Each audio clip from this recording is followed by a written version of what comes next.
Hi Year 12. Today's video is having a look at calculating probabilities using PDFs.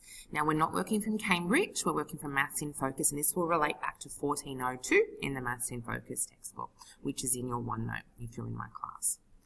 Okay, so we learnt last lesson that if we've got a PDF, then the area under the curve is equal to 1. So that's how we test whether our function is a PDF or not. Part of the curve, therefore, is less than 1. Okay, so if we don't use the whole curve and we're only got a section of our domain of x values, it's going to be less than 1, and therefore that's going to be equal to the probability. So basically what we're saying is f of x is going to be equal to the probability of x less than or equal to little x. And our y values help give that probability at a certain x value. So let's have a look at that first example here, and I might just remove the colouring that's on there. So what we've got here is a function, and we're saying that our function is a PDF. So what we know then is that the area under this curve here is going to be equal to 1. So in this case they've given us this value of 1/5, but if they didn't, we would know that the area is equal to length times breadth of our rectangle. Our area is going to be 1 because we've been told that it's a PDF. Our length is 5. So therefore, if we didn't know what that height is, or our breadth, or our height of the function there, we can just rearrange this formula and get that 1/5 is equal to b. So if you needed to draw that function, we'd need to pop that value up there. But the area under here is going to be equal to 1. But if we want to find probabilities, and that's what our first one wants to have a look, it says for the probability density function, find the probability that x is going to be less than or equal to 2. So basically that our area under the curve is what we want to find, the area that relates to the value of x less than or equal to 2. So if we were to section off 2, 3, oops, not exactly neat, the values in there, let's just make that a little bit better. 1, 2, 3, 4. Okay, so what that's saying is let's find the area of this section in here, okay, because we want the area that is less than or equal to 2, basically, or the area that relates to the function where our x value is equal to 2. So length times breadth in this function is what we're going to do. So we're 2 across and we're 1/5 high, so 2 times 1/5 gives us 2/5 as that probability. If we wanted to find the area, or find the probability that we are between 1 and 4, well then I want the area, it's going to shift up a little bit, fix that up in there. The area that I want is the area between 1 and 4, which is in here, and that will get me that probability answer. So the length is 1, 2, 3 across, and it's 1/5 high, so it's going to be 1/5. So that x there is in essence saying find that probability, okay? In this case we're doing it in terms of an area, but that's not necessarily going to be the case. And if we think back to what we did in our earlier calculus, area under the graph was also found by integrating. And that's what we're going to do down here. So we'll have a look at this function here. So a function is given as f of x is 3x squared over 17, and it's defined in the domain 2 to 5. Now what you will notice is this is a probability of a function relating to a parabola, and we're looking at the domain 2 to 5, and it's going to look something like this. We want that section in there and that section in there.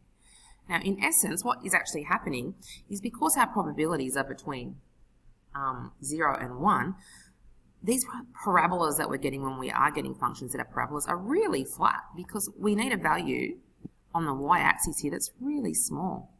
So we'd probably be having a parabola in this case that would probably be really small like that. So if you visualize that's what's happening, that's great, but we actually don't need the visual. But if you do, you can draw that. So what we want to do is find the probability less than or equal to 4. So we want to find the area under the curve that's less than or equal to 4. Okay, so 4 is going to be our top value on our integral, but it only goes down to 2. So just be careful that it's between 2 and 4, because if you look at where I've drawn my graph, it starts at 2, and we want to find it up to 4 up there. Just note that, and that's where drawing a picture can often be helpful. So integrating between 2 and 4 of our function, and what's going to happen is we know how to integrate that. So we're going to add 1 to the power, divide by the power, and what we're going to end up with is x cubed on 117 between 4 and 2. So if you want to pause the video and have a look at that, Working that through, we get 56 over 117. Now, I'm not going to talk you through that part. We are integration experts at this point. Let's have a look at the next part. Now, don't panic with the symbols, less than or equal to. When we're looking at continuous functions, it's not going to make a difference, okay, whether or not that's a less than or equal to. So at this point, we're not worrying about that. We want to integrate our function between 3 and 4, and that's what I've done over here. So integrating between 3 and 4 of our function will give us the probability that of our values between 3 and 4, and that will work out to be 37 over 117. So you guys can pause that and have another little go at that. And let's have a look at the last bit, which is uniform distribution. It's the last part in here. Now, we looked at this very briefly in discrete PDFs in Year 11. Uniform, think what uniform means. Uniform, when we're at school, we're all dressed the same. If we're in a uniform line, it's straight. So uniform basically means for a probability distribution that every outcome has the same probability. So there's consistency, and that's what that word uniform means for us. So the question is saying, a continuous probability function, y equals f of x, is uniform in this domain, 5 to 15. So it's told us it's a probability function. We know it's continuous. Sketch it. Okay, let's have a look. So between 5 and 15, it's uniform. It's a straight line. So we know the area under there is going to be 1. So we'll pop that in there. So the area is 1. We've got 10 numbers between 5 and 15. So if we're looking at area is length times breadth, 1 is going to be 10 times breadth. To get our value up that y-axis, we need to divide by 10 to get the breadth as being 1/10. So that's similar to the one we did up above with the 1/5, but they have not given us that value here. So that's a sketch of our function. What we want to do is find the probability that x is greater than or equal to 10. So we're looking then from, greater than or equal to 8. We're looking at the area from 8 onwards. We have got 7 numbers in there from 8 to 15. So we're going to have 1/10 times that 7, which gives us 7/10. So we're just looking at that area in there, and it's an area of a rectangle. So these ones are fairly straightforward without integrating. Between 5 and 11, we'd be looking from 5 up to 11. So we'd have 6 numbers along there, times by 1/10, and we get 6/10. So fairly straightforward. So you need to go through and work now, 1402. Answers are in there. I've worked some solutions in there for you. Make sure you can do all of those things in 1402, and you'll be well on your way in this topic. Thank you.